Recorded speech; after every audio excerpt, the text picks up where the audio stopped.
Welcome to the best of March at Competitive, where we look at the most popular tweeted stories of our at Competitive. I'm joined by my usual colleague, Eammon. Hello, everyone.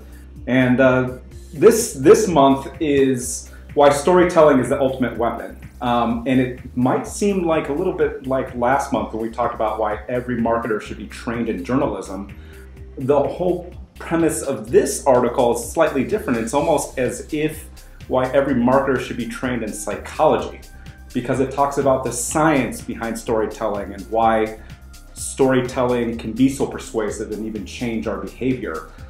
This author we found on a Fast Company blog. He's actually promoting his own book and talking about the recent trend in business books that tout storytelling as a way to wrap a narrative around your product and market your product. That's right. Yeah, so as Ken was saying last week, we talked about how can you make your copy more compelling, and a big part of that was the storytelling aspect. So we're just sort of delving a little bit more into the theory of storytelling. And it kind of makes sense that storytelling would be persuasive. A lot of us get our first life lessons from fairy tales. They're designed specifically to teach lessons to kids. Do you have a favorite fairy tale? My favorite fairy tale? Like something that I was told 36 years ago. When you were just a fetus? And then I think sort of modern storytellers are getting even cleverer, where they will tell stories that make us consider an alternative point of view, which on the surface of it would be abhorrent. And you know, we're talking about sort of classic anti-heroes that despite our best judgment, we somehow feel some kind of empathy for by the end of a movie. So I think that goes to tell how powerful storytelling can be in making people consider another point of view. And story is central to how people interpret the world. There was a study done in 1944, all the way back then, that shows that people will even try and create stories where none exist. It was a study that involved, I think, about 30 or 40 students in the Massachusetts area, and they were shown what was just a random assortment of geometric shapes on a background moving in random patterns. And then we're all asked to explain what they'd just seen, and only one of the students said it was random geometric patterns on the background. The rest of them had interpreted some sort of story, and the story that they all quoted was remarkably similar. It involved conflict, a bully, a damsel in distress. It was amazing what they'd read into it. So again, I think that just goes to show how storytelling really is central to how we interpret the world, and it can be used to help us interpret the world as a marketer wants us to.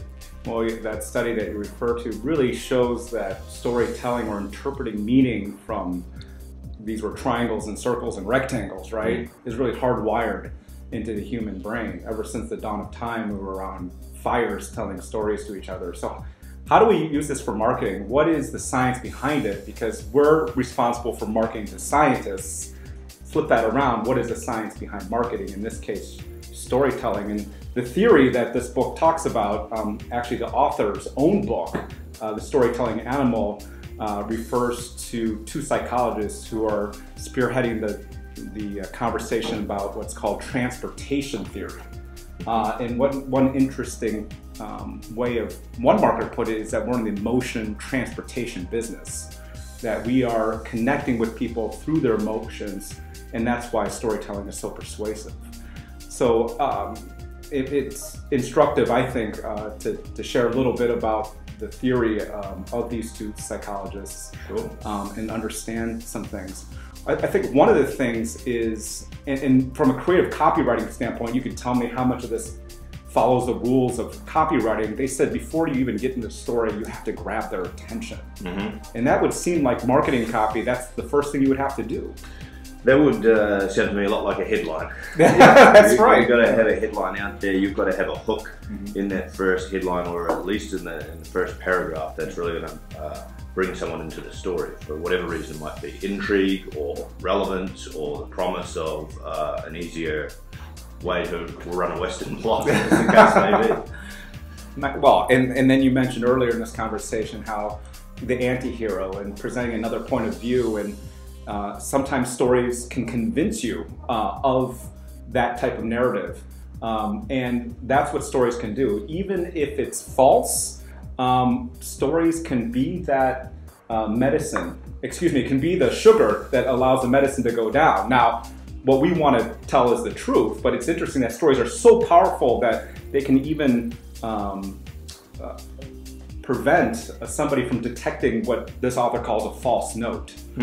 Yeah, they can hide a multitude of evils, and I think because you talked about stories connecting on an emotional level, this goes back to the structure of the brain. The emotions are housed in the limbic system, which is part of the ancient brain right at the top of the brainstem. And it's actually where a lot of psychologists think we still make the lion's share of our decisions. But do it based on emotion, and then we rationalize our decision later on using the higher part of the brain. If you're telling a story which is emotive, you are at least connecting with that primal part of the brain that can make a decision without necessarily reference to facts. Once you start bringing facts into a story and you're clearly writing an essay or trying to persuade someone something, you're engaging automatically their higher brain, I would think. So that's where the cynic in all of us resides, that higher part of the brain. So there's a certain way, if you're trying to tell a story and get a quick response from someone, it is better to use a story, go straight to the limbic part of the brain, leave their cynic out of it, and then perhaps when they become more curious about the facts, have that available, of course, but perhaps that first narrative should just be story. Yeah, I mean, especially when we're talking to scientists and they are skeptics, they question data. So this is about not bringing data, not bringing dry facts through PowerPoint. It is by grabbing their attention and immersing, that's not a word, immersioning themselves in a story. And what I found interesting about the data that the psychologist shared is that why does this work? And there's two reasons why, and it goes back to, and you don't have to be a scientist to appreciate this. One is just you have spent so much cognitive energy investing yourself in the story that you don't have time to detect what we call these false notes. The other one is that we don't want to be bothered. We want the story to continue. Remember a page turner? You want to continue flipping those pages. You don't want anything to deter you from finishing that story. So I think that science is remarkable. Grabbing their attention in the beginning, understanding why though, is going to be helpful for us when we talk to scientists turned marketers, why storytelling is so powerful, because there's variables like attention that we talked about, also the emotional element that we talked about, the limbic system, and finally mentally, can they picture our story? That's the third element of storytelling that these two psychologists talk about. So I think this has been a terrific discussion about the science of storytelling. I think as marketers, we can take a look at that marketing funnel and really understand not leading off with products and data up front, certainly at the back end, as they're getting a little bit more, they've already been captured by our storytelling. Then we could talk about some of those benefits. But up front, let's tell a story. Exactly, that sounds like the perfect lesson to take away from this. So with that in mind, I suppose we better let these people get back to their jobs and finish with our story. So it was good to talk with you, Ken, and thanks for joining us on the best of a competitive for March.